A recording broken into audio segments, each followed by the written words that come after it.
Surpoids, embonpoint, obésité, risque de cancer, perdre du poids pour diminuer le risque de cancer. Qu'en pensez-vous?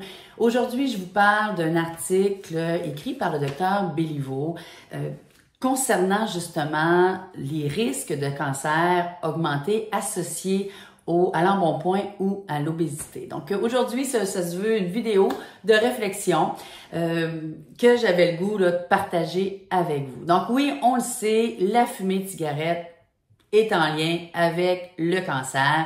C'est maintenant, tout le monde le sait. Mais c'est pas si évident de savoir que le surpoids, que maintenir un poids santé est quasiment aussi important que de ne pas fumer. Donc, 2 paramètres pour diminuer le risque de cancer, ne pas fumer et maintenir un poids santé.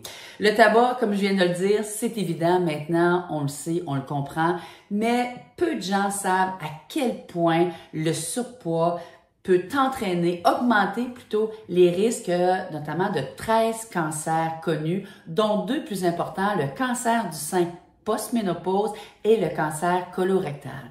Dr Béliveau, dans son article du 26 février, nous parle de cette importance-là l'importance reliée entre le poids et les risques de cancer.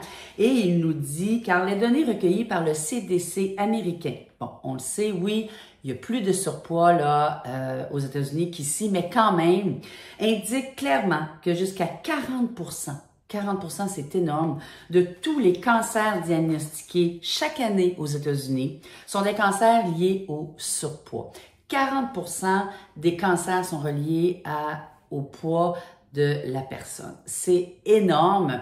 Et oui, certaines personnes, une infime partie, leur poids n'est pas relié nécessairement à ce qu'elles consomment, à ce qu'elles mangent. Ce sont davantage des problèmes reliés à leur santé comme telle. Mais une bonne partie des gens en surpoids, en obésité, en embonpoint, c'est relié à ce que la personne consomme, au choix alimentaire qu'elle fait.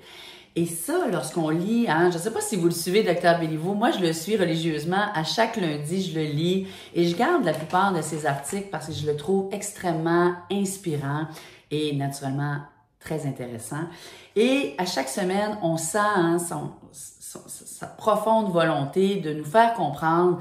Je pense, en tout cas, c'est ce que je comprends en lisant ces articles, à quel point nous sommes responsables de notre santé. Et oui, ce qu'il nous dit dans cet article-là, entre autres, c'est que les risques c'est réversible. Le 2/3 de la population québécoise actuellement souffre d'embonpoint. Et ça crée, naturellement, il y a une incidence au niveau d'augmentation de plusieurs cancers due justement à cette augmentation de surpoids-là ou d'embonpoint-là. Donc, c'est drôlement important. Et lorsqu'on lit l'article, on comprend, et ce qu'il vient nous dire, qu'il y a un potentiel de prévention du cancer par un maintien d'un poids corporel plus normal, plus santé. Et c'est de ça que j'avais le goût de vous parler aujourd'hui. Vous le savez, ça fait presque 15 ans que je suis des gens en perte de poids, des gens qui sont battus toute leur vie contre le surpoids, d'autres gens qui se battent, qui abandonnent, qui en quelque part, certains, pas tous naturellement, mais certains me disent « Ah Hélène, là, ça me fait du bien, j'ai le goût, j'ai pas le goût de me casser la tête. » Et on sait qu'on mange de plus en plus d'aliments ultra transformés. Et je vous le dis, si ça vient pas de la terre, si ça n'a pas de l'air dans sa première origine, là, par exemple des légumes, si c'est ultra transformé, c'est taché dans les frigidaires, entre autres. Regardez la composition, les ingrédients de ces aliments-là et vous allez comprendre, si vous n'êtes pas capable de les lire, vous allez comprendre que c'est du transformé, puis pas à peu près. Donc, on a une responsabilité dans notre santé. Il le dit, Dr Béliveau, à peu près dans tous ses articles, c'est réversible dans plusieurs cas. Il ne faut que se prendre en main, bouger et faire attention à ce que nous consommons.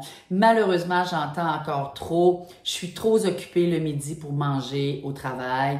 Je prends quelque chose de très rapide. Je vais au restaurant du coin me chercher un fast-food. On passe beaucoup de choses avant notre santé et malheureusement, on commence à se préoccuper de notre santé uniquement lorsqu'on est malade. Hein?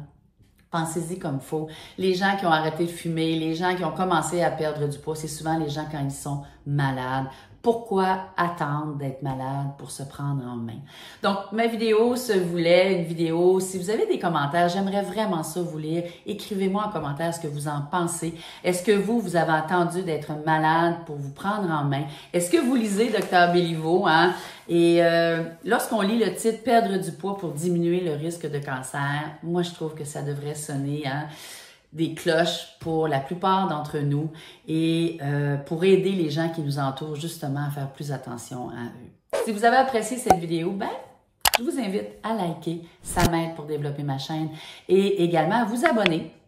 Hein, je sors une vidéo 2 semaines et c'est des vidéos, c'est un partage de mes connaissances, de mes expériences, des astuces, des conseils pour vous aider. Hein, c'est destiné principalement aux femmes depuis 40 ans. Vous aider à vous sentir bien, vous sentir belle encore longtemps. Donc, je vous souhaite une super belle journée comme toujours et je vous dis de prendre bien soin de vous. Bonne journée.